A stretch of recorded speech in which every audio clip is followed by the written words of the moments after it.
Hey, Randy Mason here with more from What's Your KCQ? Kenneth Goodwin asks us if it's true that back in the 1960s, ballistic missiles were buried along Van Brunt Boulevard near Linwood Avenue. So that's why I'm here, and I just got to say this is one of the craziest intersections in town.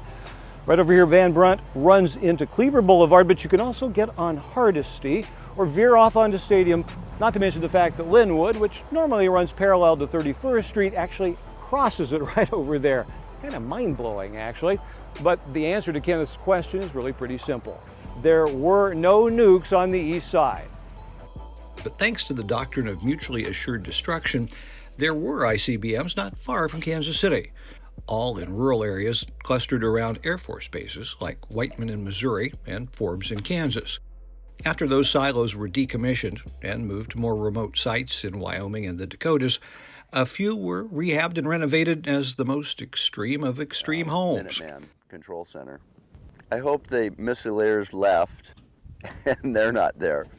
But before there were Titan IIs and Minutemen, another defense strategy did put nuclear weapons right at the metro's edge. In 1959, Nike missiles were installed at Lawson, Pleasant Hill, Fort Leavenworth, and Gardner, with a command center at the Olathe Air Station.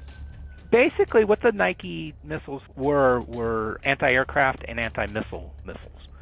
So their job was to shoot down incoming bombers or incoming ballistic missiles. The Nike Hercules missiles that were based in the Kansas City area did have nuclear warheads on them. These were not shot out of a silo. They were brought up out of the ground and set up. There was 3 or 4 bunkers. In the center was an elevator, steel doors that opened down, and they brought those missiles up on that elevator and then set them up. Joe McNulty came to Gardner to teach teenagers math. He remembers playing basketball in a league with soldiers from the base, but didn't worry all that much about the nukes on 199th Street. One of the farmers out there asked them when they were building it what would happen if they had to use it, and whoever it was told them if they had to use it, he was in bad shape already. The Gardner base closed in 1969, and as it often did, the government sold the buildings and property, in this case to the Gardner School District, which was in bad need of a new junior high.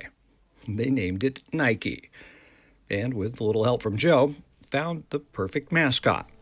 Virtually nobody else is the missiles that I can think of anywhere that I've ever run into. I have never heard that either. It's been 30 years since the end of the Cold War, and there's no sign of any of the military activity that once took place here. The buildings are all gone, and so is the junior high, replaced by Nike Elementary School. In fast-growing Gardner, that reference is probably lost on many. But it's kind of nice to know that those Nike missiles are still reaching for the sky. For the Kansas City Star and the Kansas City Public Library, I'm Randy Mason asking, what's your KCQ?